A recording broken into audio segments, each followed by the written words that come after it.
It's a Tuesday night. You're buying a bag of chips and a drink because you just got off a 10-hour shift and you don't feel like cooking. You can't afford to eat out.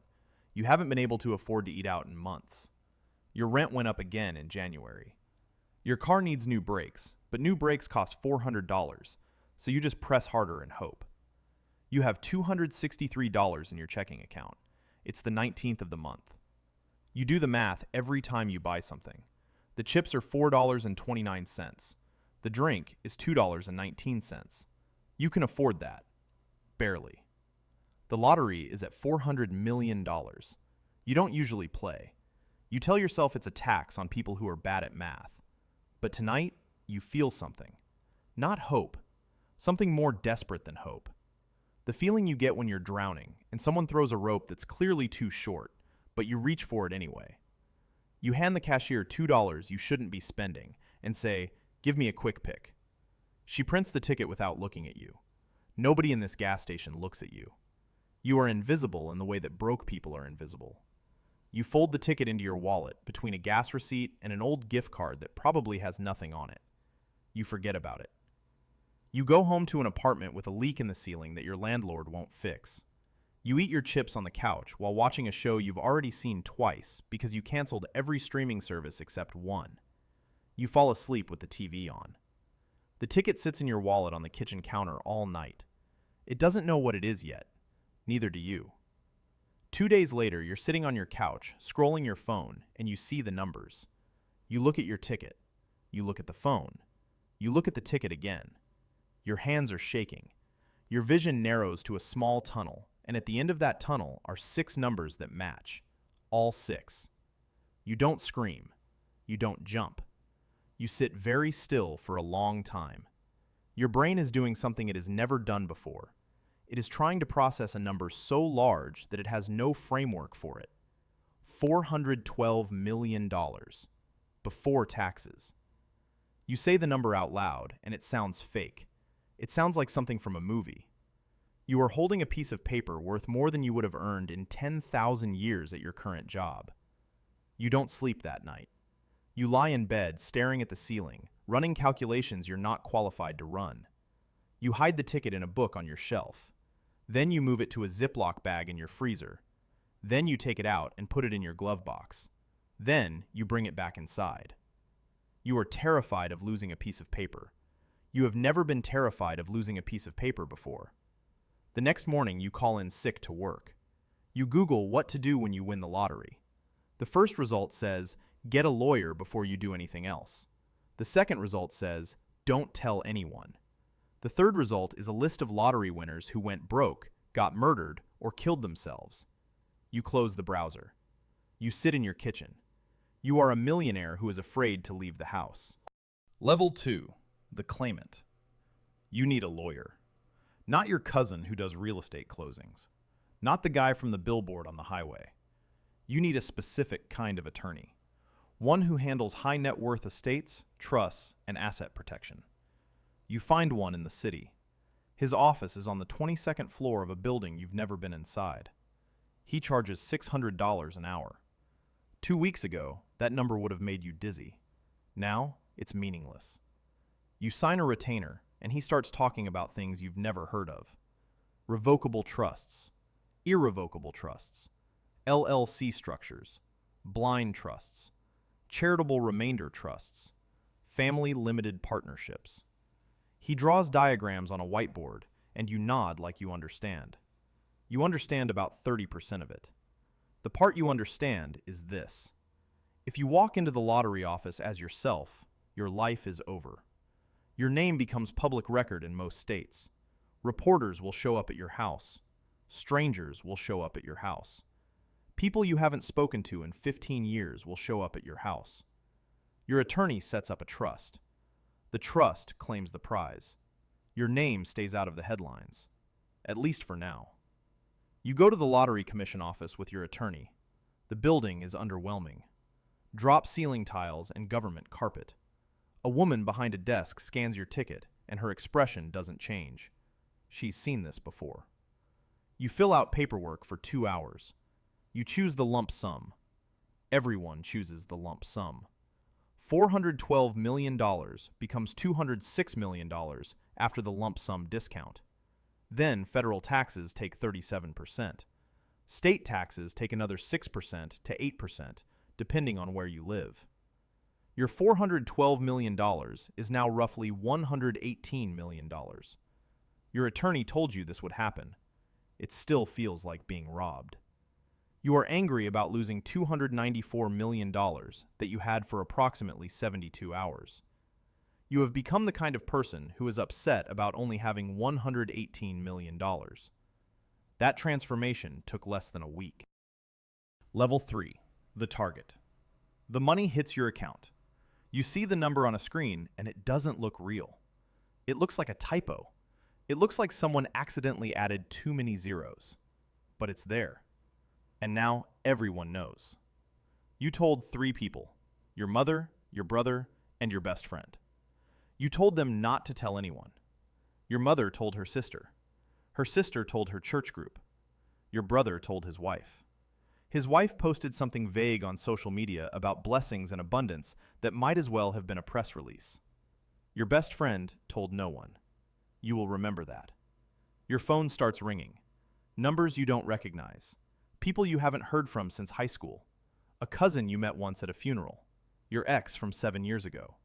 A coworker's husband who has a great business opportunity he'd love to discuss. They all want something. None of them say that directly. They say congratulations.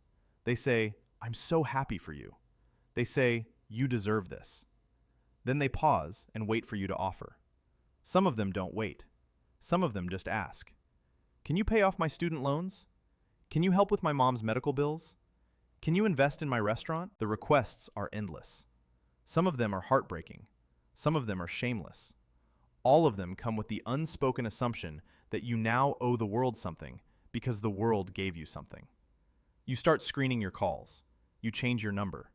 You stop going to the places you used to go because every interaction now has an undercurrent of money. You go to your usual bar on a Friday night, and the bartender who used to joke with you treats you differently. He's nicer. Too nice. Careful. Like you're a customer now instead of a regular.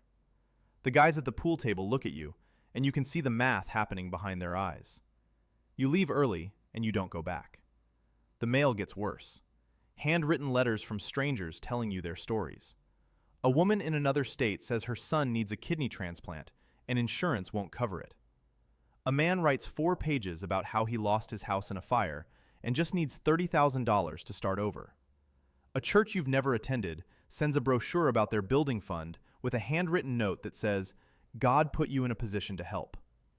You read every letter because you can't stop yourself. Each one is a small wound. You throw them away and feel guilty. You keep them and feel overwhelmed. There is no correct response. You are the same person you were a month ago, and nobody believes that, including you. Level 4. The spender. You buy a house. Not the house you need, the house you dreamed about when you were broke and scrolling real estate listings at 2 a.m. for fun. 6 bedrooms, 5 bathrooms, a pool, a 3-car garage, a kitchen bigger than your old apartment. You walk through it on the first night and your footsteps echo. It's too quiet. It's too big. You will never use the formal dining room. You will never use the guest wing. You bought a monument to a fantasy you had when you couldn't afford it. Now that you can, it just feels empty. You buy cars. A Mercedes for yourself. A truck because you've always wanted one. An SUV for your mother. You buy clothes from stores where a single jacket costs more than your old monthly rent.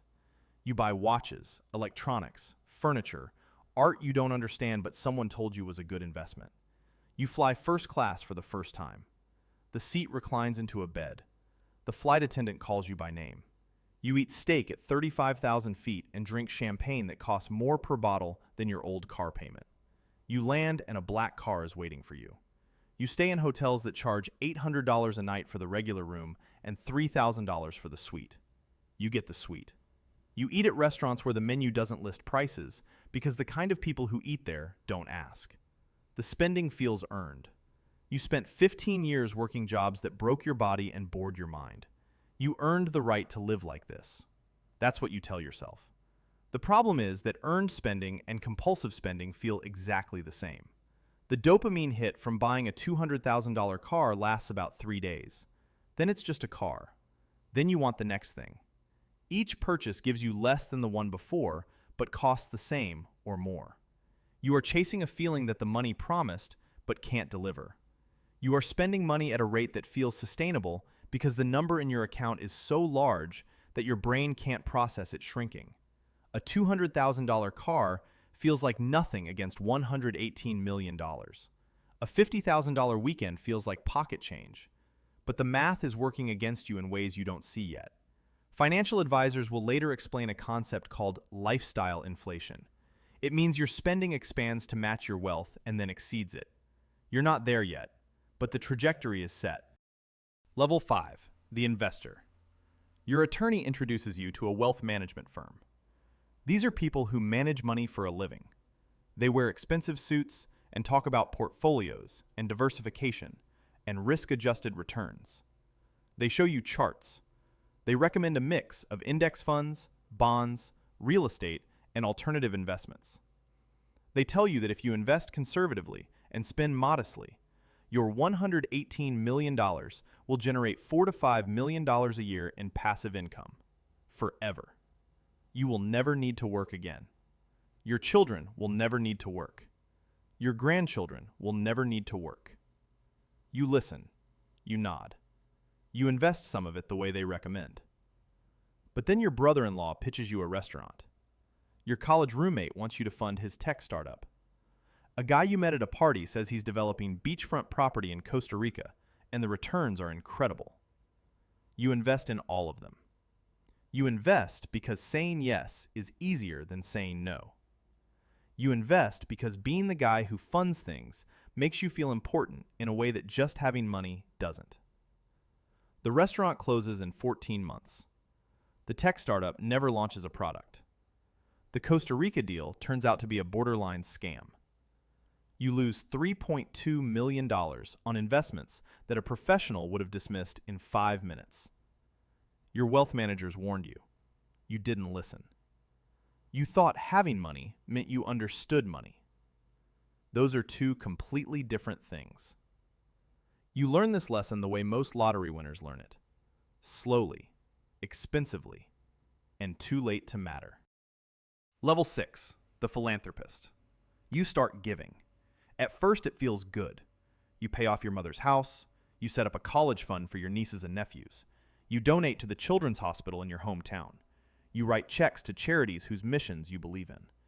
You feel like you're doing something meaningful with this money, like it has a purpose now. The local paper writes a story about your generosity. People call you a hero. Then the requests multiply. Every charity in the state has your name on a list. Galas and dinners and fundraising events fill your calendar. Organizations you've never heard of send you proposals. You sit at a black tie event next to a woman who runs a homeless shelter. She says they need $200,000 to keep the doors open through winter. You write the check that night. The next morning, 3 more organizations contact you because word got out. Strangers write you letters describing their situations in detail that makes you unable to sleep.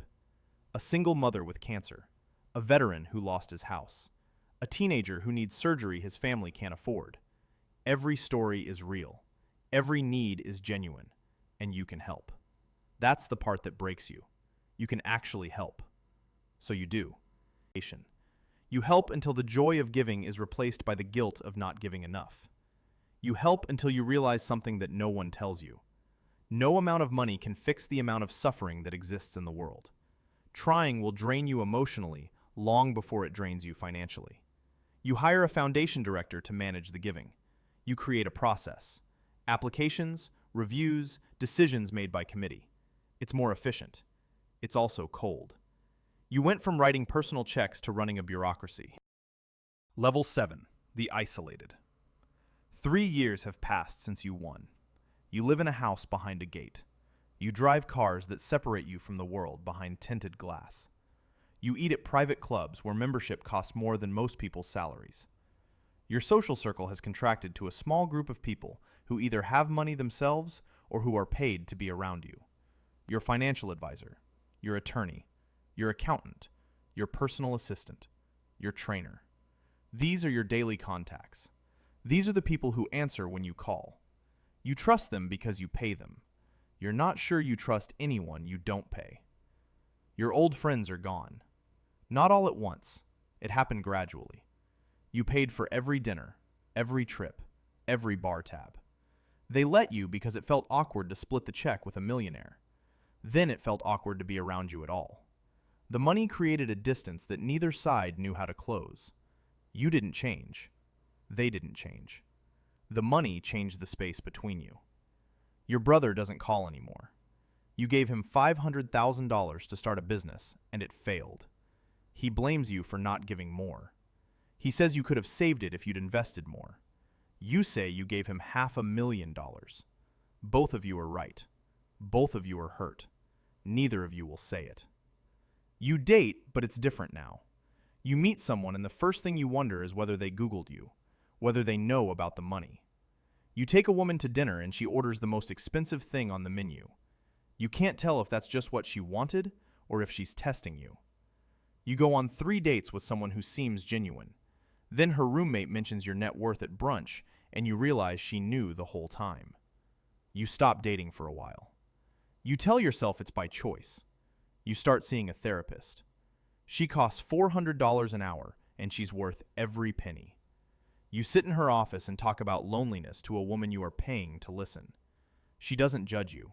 She can't. You pay her not to.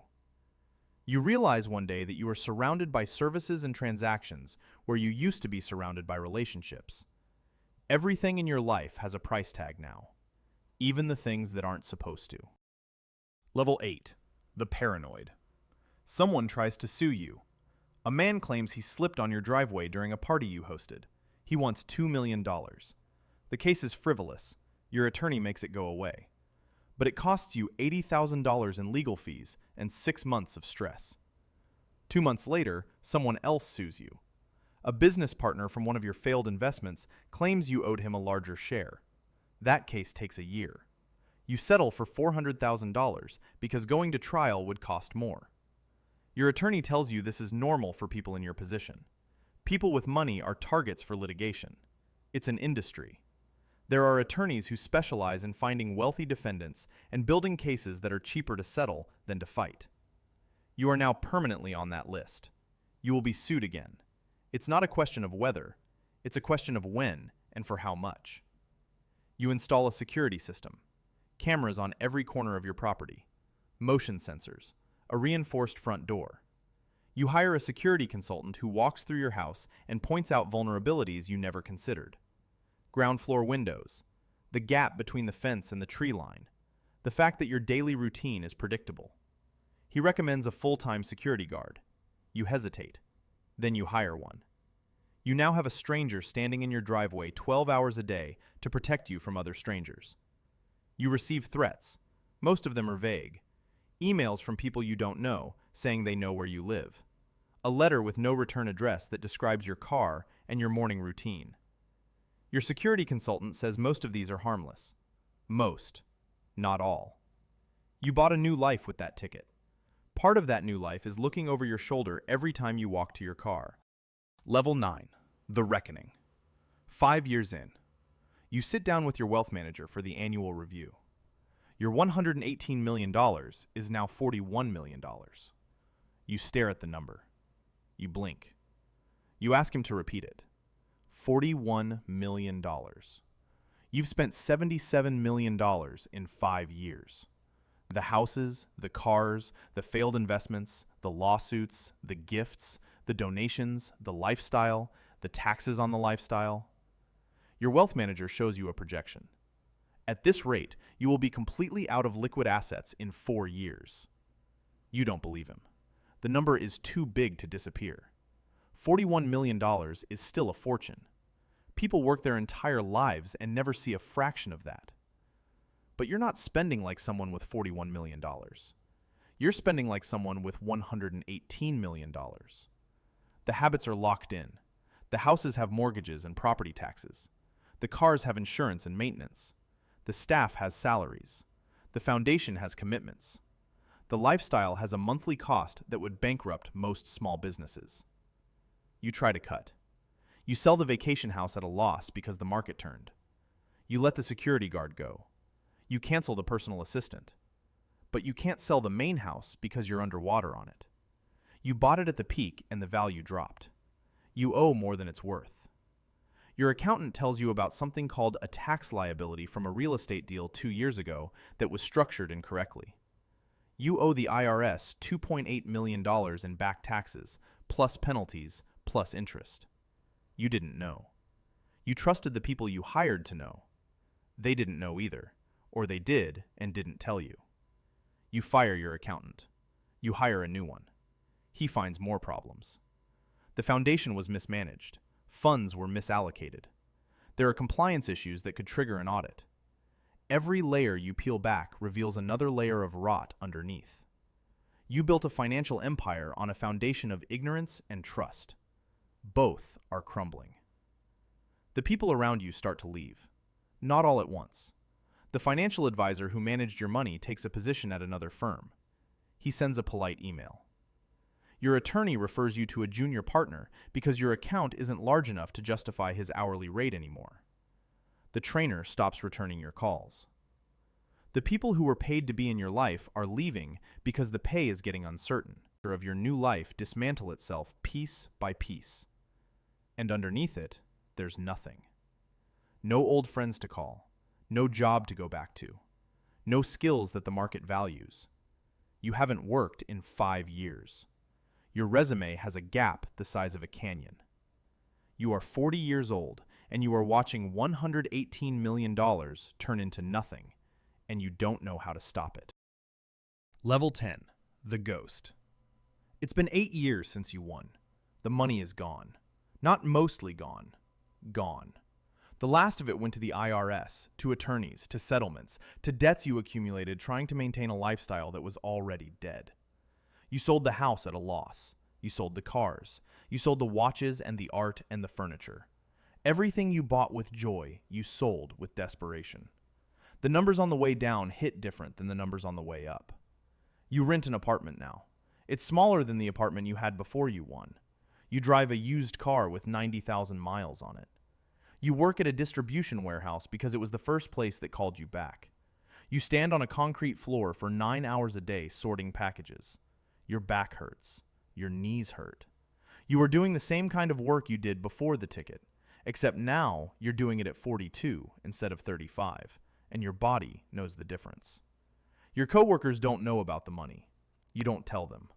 When someone at the warehouse mentions the lottery and says what they'd do if they won, you say nothing. You just keep sorting packages. Your mother's house is still paid off. That's the one thing you don't regret. But she doesn't look at you the same way. She watched you rise and fall in less than a decade. She watched you become someone she didn't recognize and then become someone she recognized but couldn't help. She loves you. She's also afraid for you in a way she wasn't before. Before the money, you were steady. You were struggling, but you were steady. Now she can see something behind your eyes that wasn't there before. A tiredness that sleep doesn't fix. Your brother still doesn't talk to you. The $500,000 you gave him wasn't enough. Then the money ran out, and you couldn't give more. He took that personally. He told your mother you were selfish. You heard that through the family, and it sat in your chest like a stone. You gave away millions. You gave until you had nothing. And the word your own brother uses is selfish. Your best friend, the one who never told anyone, still answers when you call. He's the only one. He doesn't bring up the money. He never does. You sit in his living room on a Sunday watching football, and it almost feels normal. Almost. But there's a gap now.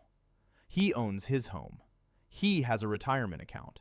He has the life that steady work and careful decisions build over time. You had that trajectory once. The ticket knocked you off it, and you never found your way back. You owe the IRS $340,000 in remaining penalties. You are on a payment plan. You file your taxes every year now with the attentiveness of someone who has been burned. Your credit score is in the low 500s. You cannot get a credit card. You cannot finance a car. You cannot rent a decent apartment without a cosigner. You are in worse financial shape than you were before you won. Before the ticket, you had $23,000 in debt and a job that covered it. Now you have 6 figures in debt and a job that barely covers rent. You went from poor to poor again. Except the second time is worse because you know what you lost. The first time you were poor, you didn't know any better. This time, you do. You know what first class feels like. You know what it feels like to walk into a restaurant and not look at prices. You know what it's like to have people return your calls within minutes. That knowledge is its own kind of torture. You can't unlearn what money felt like. You can only live without it and remember. You drive past the gas station sometimes, the one where you bought the ticket. It looks the same. Same fluorescent lights, same rack of lottery tickets behind the counter. You watch people walk in and buy their quick picks and walk out with that little spark of hope folded into their wallets. You want to tell them something. You want to walk in and grab them by the shoulders and say something true. But what would you say? Don't play? They wouldn't listen. Be careful what you wish for? They'd laugh at you. You'd sound like a lunatic. A broke man in a used car telling strangers not to wish for money. They'd look at you with pity. And the worst part is, you'd deserve it. The truth is, there's nothing you could say that would prepare them. The money is the easiest part. The money is simple. It's everything the money does to the world around you that nobody warns you about. The way it rearranges every relationship. The way it replaces trust with transactions. The way it gives you everything you ever wanted and takes away things you didn't know you needed. And then, the money leaves too. And you're standing in the wreckage of a life you blew up with your own hands, holding the receipt. Somewhere right now, someone is standing at a gas station counter. They're handing over $2 for a quick pick ticket. They're imagining the house, the car, the freedom, the look on their mother's face. They're imagining a life without worry. They have no idea what they're really wishing for. They have no idea that the ticket in their hand is not a gift.